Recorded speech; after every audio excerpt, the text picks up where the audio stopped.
Ladies and gentlemen, my full thoughts on this week's episode of NXT was an awesome episode and so much being set up on the road to takeover in your house 2021. A brief hype package brings us right into Storm versus Stark rematch, and that was like a takeover match in itself. Stark won last time. It makes sense. Storm wins this time. And we're finally getting a tiebreaker at the next takeover. Storm's new move is unique. I wonder what it'll be called. The spa day for Indy and Candice was an interesting way for Indy to find out about the trick Candice played. Now, though her being happy that Loomis was still her guy, canceling out the anger she had for Candice seemed a little too easy. I suppose it'll take more than that to break up the way. Now, while Everrise said it was being greedy, it makes a lot of sense for Raquel and Dakota to go after the tag belts since their reign was literally just minutes long. Raquel and Dakota Kai versus Shotzi and Ember to name contenders to the way is going to be a very good match.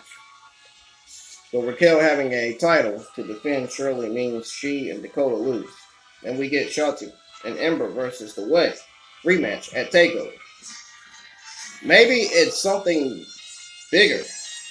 Something even bigger than a street fight. So that'll feel a little bit more definitive, if you all know what I mean. Though that was a pretty extreme match already. So I'm not sure how they could go hard. Unless they make it elimination or falls count anyway match. Actually, I hope they do that. Saray versus Aaliyah was alright. Sorta. Not much. Not that alright. But of course, Saray wins. She'll be growing stronger in the background of the title scene, but will certainly get her shot once Raquel's had a few defenses under her belt. Grimes getting so upset with DiBiase that he picks a fight with someone else is great. Love that DiBiase showed up to the CWC to distract Grimes. The $1 million face-off is probably not a match, but maybe some kind of showdown in regards to their possessions and wealth. Maybe this sets up the match of Grimes versus the $1 million proxy. I call him the $1 million man. I don't know about calling him the $1 million proxy. But maybe as something big for the go home to take over. Legado versus Ciampa and Thatcher as an unofficial contenders match was great stuff. Even with the scar of Mendoza's nose, Thatcher's left arm. Even with the scar on Mendoza's nose and Thatcher's left arm, it should have guessed that Grizzly Young Veterans would get involved and screw Ciampa and Thatcher over. MSK versus Legado in 2 weeks. Ciampa and Thatcher versus Grizzly Young Veterans at some point. All great stuff, and maybe the winners of each meet at TakeOver. That's what I'm thinking. Maybe. It also says here that I feel like, honestly, I feel like if we get MSK versus Ciampa and Thatcher at TakeOver, that could be the make or break moment for Ciampa and Thatcher as a team. Maybe Thatcher joins Imperium, because I'm thinking that's what's going to happen. After all, now that they've kicked out Wolf, and maybe Wolf joins Dane and Maverick in a weird Sanity offshoot. But now that Wolf's released from WWE, that will never be happening.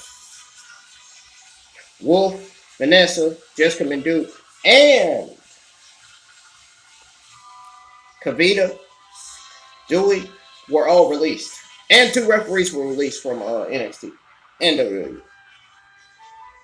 Hit Row had a good match, though I'm curious as to Adonis just suddenly having all this aggression when he wasn't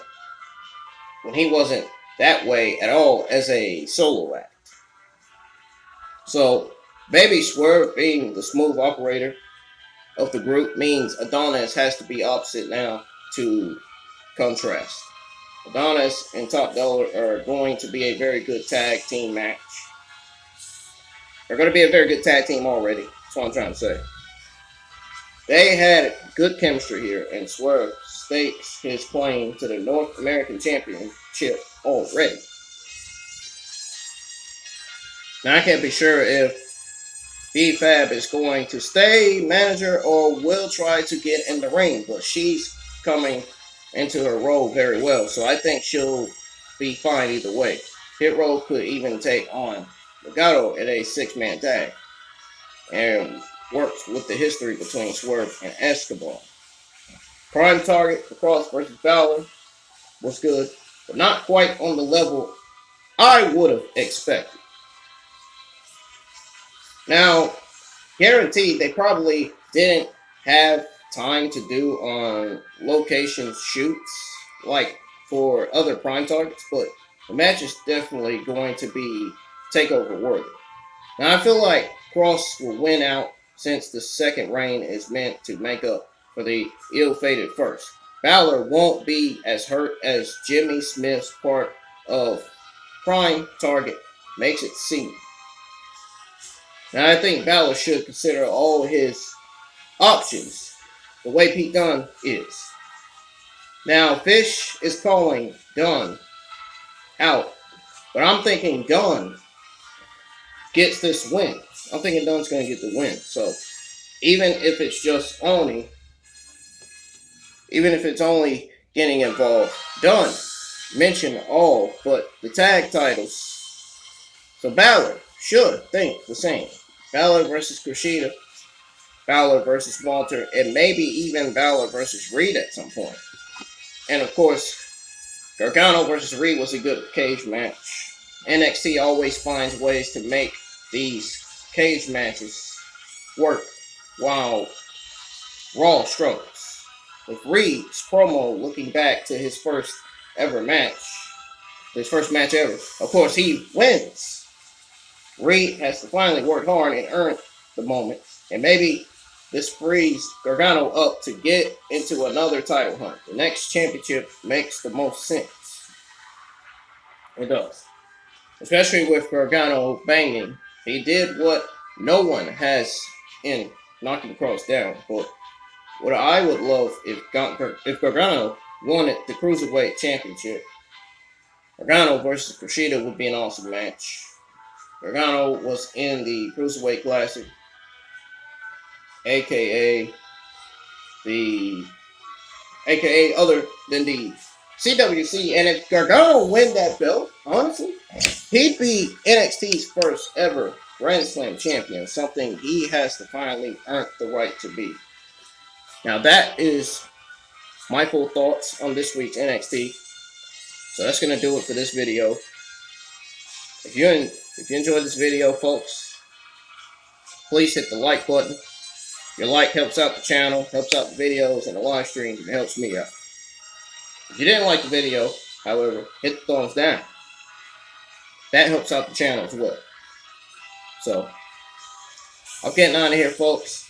I will see you all on my AEW Dynamite review tonight. So, be sure you join my live chat for that review.